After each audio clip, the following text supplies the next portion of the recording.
Kuenguliwa kwa Luhaga Mpina mimi kwangu kunanipa tafsiri kwamba Chama cha Mapinduzi kilipofikia sasa hakina uwezo wa kushindana na yeyote. Kimekuwa dhaifu mno. Kinamuogopa kila mtu. Hiyo ni tafsiri ya kwanza. Ndio maana Lissu gerezani, Luhaga Mpina piga chini. Vyama vingine vimewekewa wagombea, sijui wamewakuta wapi, wengine wamewakuta mtaani tu, wewe mgombea, wewe mgombea, wewe mgombea. Alafu wameenda wamemchukua Salum Mwalimu ambaye hana uwezo wa kushinda hata wenyekiti wa mtaa. Ni mgombea wa Chauma. Kwa Luhaga Mpina ameondolewa, tafsiri ya kwanza, CCM haitaki ushindani. Lakini tafsiri ya pili, no reform no election ni muhimu. Kwa sababu yote haya yanatokea kwa sababu ya mfumo mbovu wa uchaguzi. Kwa we need to construct, to fight, kuchange mfumo wa uchaguzi ili matukio ya kuondoa au wagombea, mwanasheria wa serikali, sijui msajili wa vyama vya siasa, sijui mwenyekiti wa tume, wasiwe na nguvu kabisa ya kufikia hatua ya kudhulumu haki za watu kugombea. Kwa hii ni tafsiri. Lakini tafsiri nyingine ya Luhaga Mpina kuondolewa ni udhaifu na udanganyifu wa chama cha ACT Wazalendo. Kama unakumbuka, ACT Wazalendo walipoulizwa kwa nini wanashiriki uchaguzi, walisema wao wataingia kwenye uchaguzi na kauli moja ya piga kula, linda kula. Just imagine, watu wanaokuambia linda kula, piga kula, linda kula, wameshindwa kulinda mgombea wao asienguliwe. Wameshindwa kujibu hata mapingamizi aliyopewa mgombea wao wakashinda. Wameshindwa kufanya mashinikizo mgombea wao wabaki. Alafu wao wanakuambia piga kula, linda kula. Huu ni mfumo mwingine wa siasa za udanganyifu wa ACT Wazalendo. Lakini Mpina amekumbuka shuka wakati kumekucha. Kosa la kwanza la Mpina ni kuchagua chama cha kwenda. Hili kosa aliwahi kulifanya hata Maalim Seif. Marehemu kwa sasa. ACT Wazalendo msingi wa kuanzishwa kwake na Chauma vitofautiani. Narudi kwenye hoja ile. ACT ilianzishwa kwa misingi ya usaliti kutoka kwenye Chadema, kama ambavyo Chauma imeanzishwa kwa misingi ya usaliti kutoka kwenye Chama cha Demokrasia na Maendeleo. Kwa hiyo sio chama ambacho kinaweza kikasimamia ajenda yake, kwa sababu ni chama kinachoendeshwa kwa ujanja. Kwa Mpina, kwa ile spirit aliyokuwa nayo, hakupaswa kwenda ACT, halafu hakupaswa kuwa na matamanio ya haraka ya kugombea. Mpina alipaswa aje aungane na wanaume wenzie, aje aungane na wazalendo wenzie, aje aungane na Watanzania wenzie, kufight, kupambana juu ya mfumo wa uchaguzi. Kwa sababu yeye hata kuenguliwa kule ubunge ni kwa sababu ya mfumo wa uchaguzi ule. Leo kuenguliwa ugombea urais ni mfumo wa uchaguzi ule. Kwa Luhaga Mpina alipaswa kuja Chadema. Sasa hili swala la kusema kwamba baada ya kuenguliwa akaonekana Chadema, ile inaweza kawa ishara nyingine kwamba amegundua alijikwaa wapi. Alienda sehemu sio sahihi. Juzi umeona kule Kigoma zimeonekana karatasi zina mgombea wa CCM na mgombea wa ACT. Nani alichapisha zile karatasi? Huenda mimi sijui ni wao au sio wao. Lakini kwenye siasa au kwenye kipindi cha mapambano kama hiki, huwa hatupuuzii taarifa na huwa hatupuuzii tukio. Nani aliyeamua? Kwa sababu kwa mfano ukisema ni CCM eti wameweka picha ya ACT au ni ACT wameweka picha ya CCM, hiyo sio case. What are the reason behind? Kwa hiyo swala hili la chama cha ACT, nafikiri Luhaga Mpina alipotea njia. Alipaswa kutafuta watu makini wenye uwezo wa kuweza kushirikiana naye kulijenga taifa. Basi Maalim Seif alikosea kwa sababu na utao ujue kwamba alikosea Ndio maana leo tunapozungumza ACT imebaki Zanzibar. Tanzania bara ACT nani anakuelewa? Unagombea ACT nani atakuelewa Tanzania bara hii? Hakuna. Lakini wakati ule Maalim Seif angeweza kuhamia Chadema, chama ambacho kina nguvu Tanzania bara. Alafu yeye akaenda Zanzibar akakibusti Chadema na kule, kwa sababu yule mzee alikuwa na nguvu. Yule mzee alikuwa na wafuasi, nguvu yake hakuna wa kuifananisha. Kwa automatically visiwa vya Pemba vyote vingekuwa Chadema, kwa sababu ingekuwa ni rahisi sana ku maintain siasa za nchi. Lakini akaishia kwa ACT, akabaki na ACT Zanzibar. Tanzania bara nani ana muda na ACT? Kila mtu anakijua ni chama cha nani.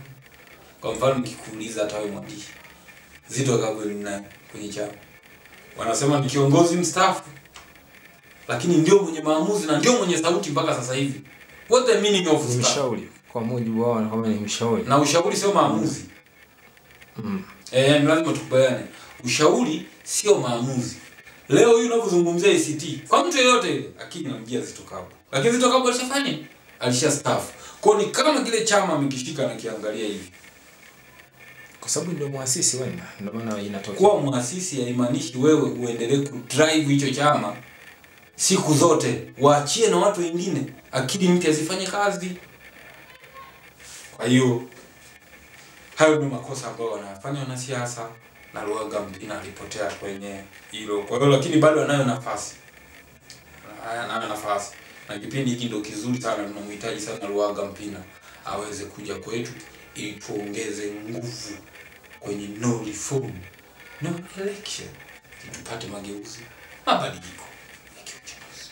Kuhusiana na kesi ya Mheshimiwa Lissu, kwanza niseme kesi ya Lissu tangu ikiwa kwenye mahakama ya Kisutu, kwanza imekuwa darasa ambalo limetufundisha sisi hadhi na sifa za mahakama za Tanzania. Je, ziko huru au haziko huru? Kupitia kesi ya Tundu Lissu tumegundua na majibu tunayo. Lakini kesi ilipofika mahakama kuu, hii wiki la kwanza inasomwa tu, sisi kama Watanzania tumeshagundua uwezo wa wanasheria wa serikali. Wanaweza kazi au hawezi, wana uwezo au hawana. Mpaka wakati mwingine tunajiuliza kama hawa ndio wanasheria wa serikali, ndio wanasimamia mikataba ya serikali,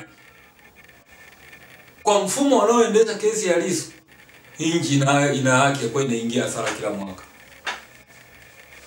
Kwa tumejua uwezo na sifa za mawakili wa serikali, namna ambavyo wameitoa kesi kule, ilivyoenda kule na ilivyokuja kuonekana mahakama kuu. Lakini sisi msisitizo wetu kuhusiana na kesi ya Lissu siku zote ni kwamba Lissu aachiliwe. Hakuna mtu asiyejua kwamba hii ni kesi ya kisiasa. Hakuna mtu asiyejua kwamba Lissu anaonewa. Na hapa ndipo utagundua kwamba kuna wanasiasa wana roho ngumu.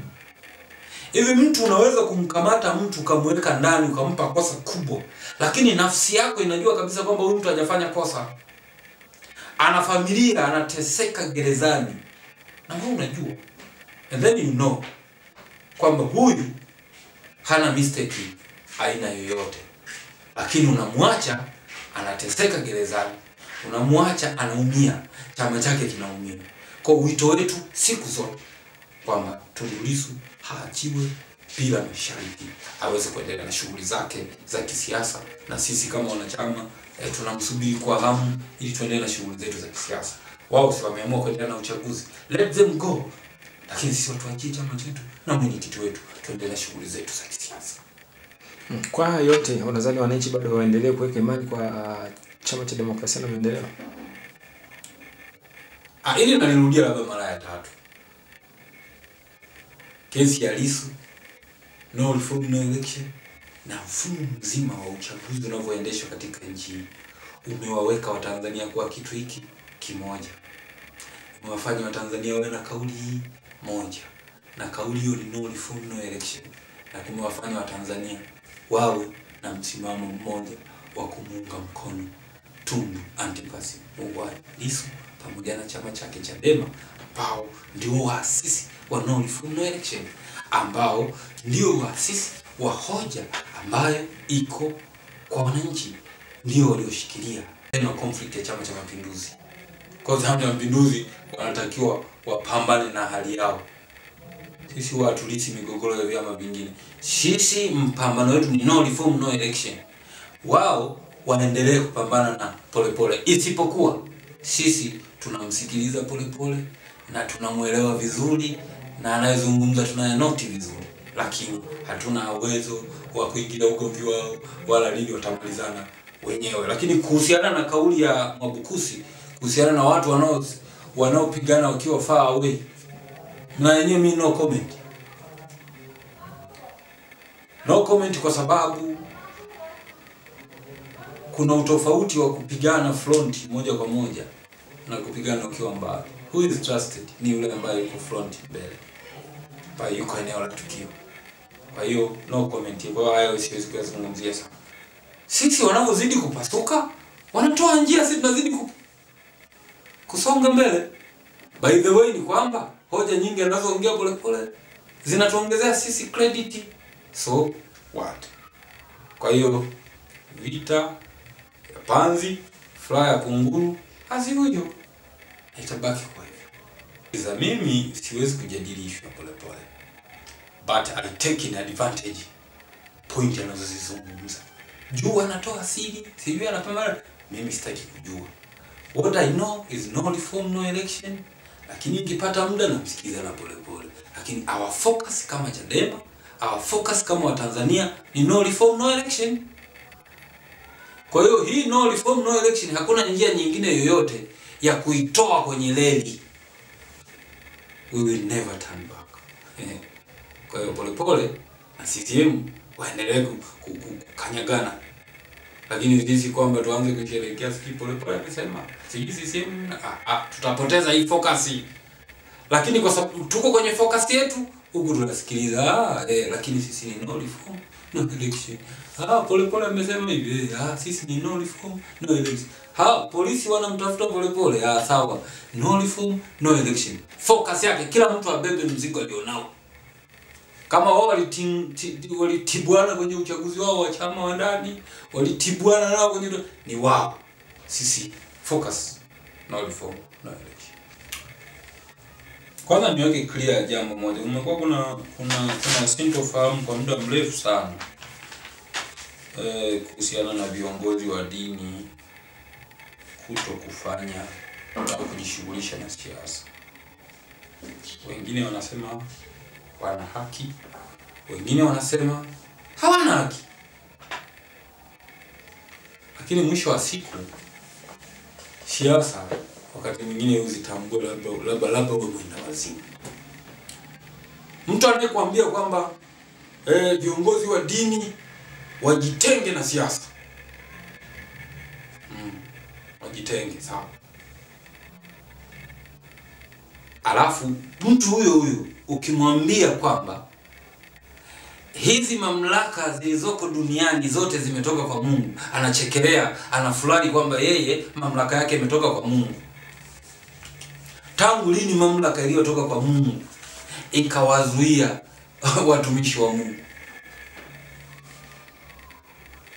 Ikiwa mamlaka imetoka kwa Mungu, basi watawala wanapaswa wawaheshimu na wasikilize na wawashirikishe mabalozi na watumishi wa Mungu. Na hii kwa sababu umeuliza kiimani, ngoja nikujibu kiimani.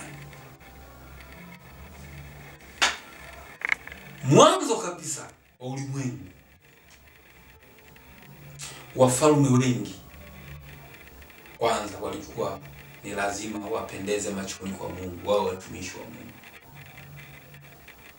Na wale ambao walikuwa watumishi wa Mungu walipelekewa manabii. Enzi za kina Nebukadneza,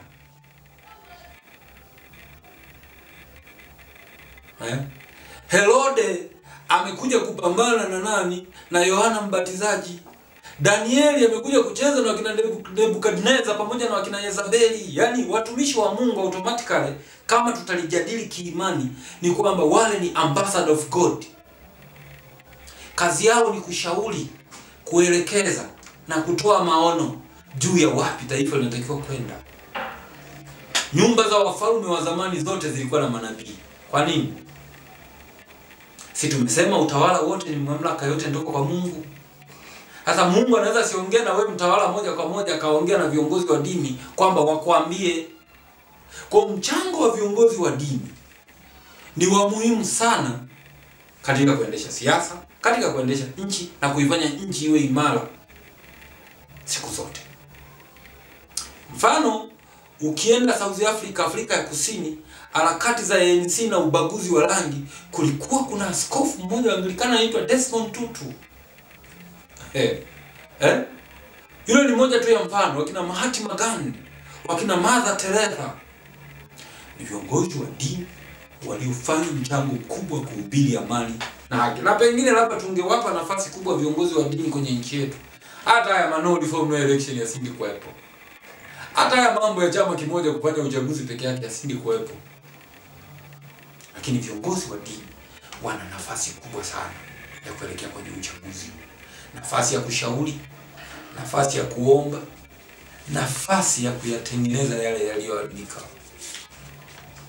Mimi namuelewa pastor mmoja anaitwa, kwa mfano pastor mmoja anaitwa Dickson Kabingumila. Dickson Kabingumila kuna kipindi naye akawa anakimbia mara nimetishola wasiojulikana wanataka kuliteka, baadaye akatokea mara hivi. Leo unaona makanisa ya ufufuo na uzima. Kwa haya ni mfano ambao viongozi wa dini sasa hivi wamewekwa pembeni sana na wanaonekana kwamba ni watu wasio na mchango wote. Ndio sababu nchi inafika sehemu tunashindwa kuwa na uchaguzi wa maana, au uchaguzi tunashindwa kuwa na taifa linaloelewana, kwa sababu tumeamua kumweka Mungu pembeni. Tumeamua kumweka Mungu pembeni wakati tunajua mamlaka zinatoka kwa nani? Kwa Mungu. Kwa ili tuwe na taifa imara, ni lazima tuwaheshimu viongozi wa dini. Wakina Askofu Bagonza, wakina Dickson Kabingumila, wakina Gwajima, wakina Faza Kitima, mashehe, maimamu, yani watu wote, dini zote. Ikiwezekana hata wale wanaosali chini ya miti waheshimiwe na wenyewe na ibada zao, ili tuweze kuwa na taifa moja. Kwa mimi what I see ni kwamba hao watu wana nafasi kubwa sana kuelekea kwenye uchaguzi mkuu ambao utakuwa ni uchaguzi mkuu wa huru na haki wa amani, endapo wakipewa nafasi ya kushauri na kutengeneza hapo tulipoalipa. Mimi general ushauri wangu nataka ni washauri wa kwanza upande wa watawala.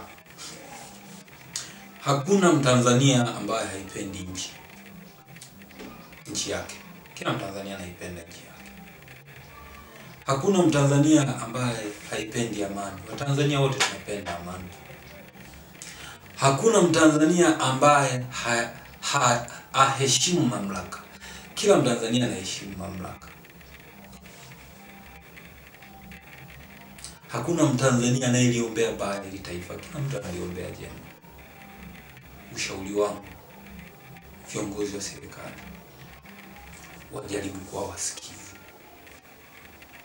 Wajaribu kuelewa nini wananchi wanafikiria. Wajaribu kuthamini nafasi ya wananchi katika taifa lao. Muda bado tunao, muda huwa hauishi. Nimsikia Mama Samia jana Zanzibar alisema haya mambo yanazungumzika. Okay, thank you, nilifarijika. Yanazungumzika basi. Stop campaign tukazungumze, tufanye reform. Tusogeze uchaguzi mbele. Tufanye uchaguzi mzuri. Ili mama naye anaposhinda ashinde kwa ufahari, apate upendo wa wote.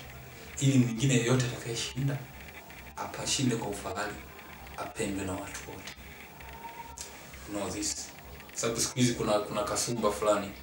Mtu akitokea kipinga kitu, huyu sio mzalendo, huyu mara anapotea mara hivi. Watu wote. Hapa kwa sababu tumetofautiana style za kupinga. Lakini sisi wengine tumezoea kupinga kwa ushauri. Kwamba we need discussion, diplomasia, Na mimi labda nikwambie mwandishi, masuala ya mazungumzo na masuala ya demokrasia hayakuanzia duniani, yalianzia mbinguni.